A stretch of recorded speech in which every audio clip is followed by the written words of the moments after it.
Hello दोस्तों, this is Manish Saini and you are watching Sankalp Academy. तो UKSSC paper leak के मामले में एक बड़ी कार्रवाई एसटीएफ ने यहाँ पर की है। आरोपी महेंद्र से नकलचियों के बैंक चेक बरामद किए हैं, तो अब इस पर बड़ी गिरफ्तारी यहाँ पर हो सकती है। तो यूकेएसएससी पेपर लीक का ये मामला अब यहाँ पर लगातार ही सुर्खियाँ बटोरता जा रहा है। अब देखते हैं पूरी खबर यहाँ पर क्या है। यदि आप इस चैनल पर नए हैं तो प्लीज़ सब्सक्राइब करें, अपने दोस्तों के साथ शेयर करें ताकि इतनी जानकारी उन तक पहुंचे और वो भी यहाँ पर संगठित होकर लड़ने के लिए तैयार हों। एक बड़ा ही आंदोलन यहाँ पर करना होगा, तभी गवर्नमेंट यहाँ पर इस पेपर को यहाँ पर कैंसिल करेगी, वरना इस तरीके से अड़ियल रुख के साथ गवर्नमेंट दिखाई पड़ रही है, वो यहाँ पर इस पेपर को कैंसिल करने वाली नहीं है।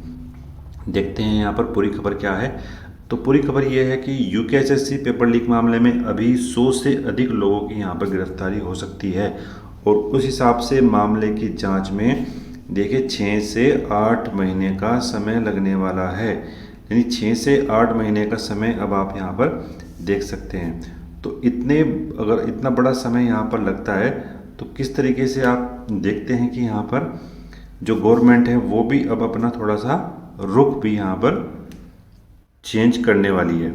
तो उत्तराखंड अधीनस्थ चयन सेवा आयोग 2021 परीक्षा पेपर मामले की जांच लगातार ही चल रही है और इस गोरधंधे का नेटवर्क इतने बड़े पैमाने की ओर इशारा कर रहा है कि हर गिरफ्तारी के बाद मिलने वाला साथ एसटीएफ को आगे की ओर बढ़ाने के मजबूर होता है। एक दिन पहले ही जेल में कोर्ट के आदेश से 24 घंटे की पुलिस रिमांड पर लिया गया था और यहाँ पर न्यायिक कर्मी जवान महेंद्र चौहान के काशीपुर ठिकाने से नकलचियों के बैंक चेक बरामद किए गए हैं। तो एक बहुत बड़ी खबर है और परीक्षा पेपर अहम कुछ सबूत भी बरामद किए गए हैं। इस सबूत में, इस केस में आगे कड़ियों को जोड़ने में जो है वो मददगार साबित होने वाली है। अगर हम देखते हैं जिस तरीके से चेक यहाँ पर बरामद किए गए हैं, तो अब जो अभ्यर्थी यहाँ पर जिसके अभ्यर्थियों के चेक होंगे तो उन पर एक बड़ी कार्रवाई यहाँ पर देखने को मिल सकती है। वहीं दूसरी तरफ गुरुवार को इस प्रकरण में यूकेएसएससी में तैनात पीआरडी जवान मनोज जोशी को भी जेल में 24 घंटे की पुलिस रिमांड पर रखा गया और ऐसे स्थानों पर ले जाकर पूछताछ की गई। इस गिरोह से जुड़े हुए जो अन्य लोगों के बारे में जानकारी और सबूत जुटाने का प्रयास यहाँ पर एसटीएफ कर रही है। तो और भी गिरफ्तारी हमें देखने को मिल सकती है। तो अगर हम बात करते हैं यूकेएसएससी पेपर लीक में, जो अगर हम सूत्रों से देखें तो पेपर लीक का मामला बेहद बड़े स्तर पर ये नेटवर्क है। अभी यहाँ पर पिछले जो वीडियो थी हमारी, हमने बात की थी कि दो सफ़ेदपोश नेता भी इस प्रकरण में यहाँ पर जुड़ चुके हैं। तो काफ़ी बड़ा ये यहाँ पर नेटवर्क है इनका पेपर लीक कराने का। तो अभी तक 4 सरकारी कर्मियों सहित 13 लोगों की गिरफ्तारी हो चुकी है और ये सभी वह लोग हैं जिनके द्वारा पेपर लीक और उसको बेचने का काम यहाँ पर किया गया था। ऐसे में अभी इस गिरोह में के मास्टरमाइंड को यहाँ पर संरक्षण देने वाले सहित लगभग 100 लोगों की गिरफ्तारी यहाँ का अनुमान यहाँ पर लगाया गया है।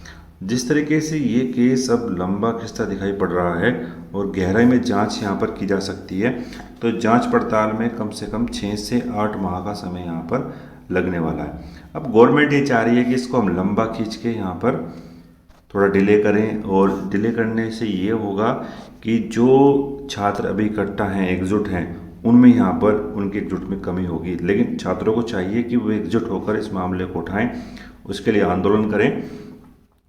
तो एसएसपी अजय सिंह का मानना है कि यह मामला बड़े स्तर पर है और जिस तरीके से रिमांड पर लिए गए अभियुक्तों से विस्तृत पूछताछ में महत्वपूर्ण सबूत और साक्ष्य मिल रहे हैं, तो इस कड़ी को आगे जोड़ने में मजबूती प्रदान करेगा।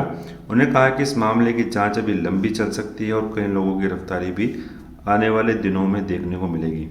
मामला राज्य के बेरोजगार युवाओं को इंसाफ दिलाने से जुड़ा हुआ है। ऐसे में एसटीएफ पेपर लीक और उसको बेचने से लेकर इस खेल के सरगना के खिलाफ यहाँ पर सख्त कार्रवाई करने की बात की गई है। तो यहाँ पर जितने भी मास्टरमाइंड हैं उनको पकड़ने की बात यहाँ पर एसटीएफ कर रही है। तो हमने देखा कि यूकेएसएससी का जो पेपर लीक मामला है वो किस तरीके से यहाँ पर आगे बढ़ रहा है। अगर हम बात करते हैं यूकेएसएससी के जो पेपर अभी हाल फिलहाल में हो रहे हैं, उनकी मेरिट उनकी मेरिट कितनी हाई जा रही है। अगर अब यही हम देखते कि 3 या 4 साल पुराने जो पेपर्स थे वहाँ पर उनकी मेरिट काफ़ी लो थी, तो ये एक बड़ा अंतर हो सकता है जब से यहाँ पर ये जो नकलची हैं वो यहाँ पर एक्टिवेट हुए हैं, और तो उसकी वजह से मेरिट यहाँ पर वो बढ़ी हुई दिखाई पड़ रही है। तो ये पूरा यहाँ पर सिनेरियो था। लगातार अपडेट के लिए आप हमारे चैनल को सब्सक्राइब कर सकते हैं। जो लगातार अपडेट यहाँ पर आने वाली हैं उनको हम आपसे तक लाएंगे और आप छात्रों को संगठित करने का प्रयास करते रहेंगे। मिलते हैं नेक्स्ट वीडियो में। धन्यवाद। जय हिंद।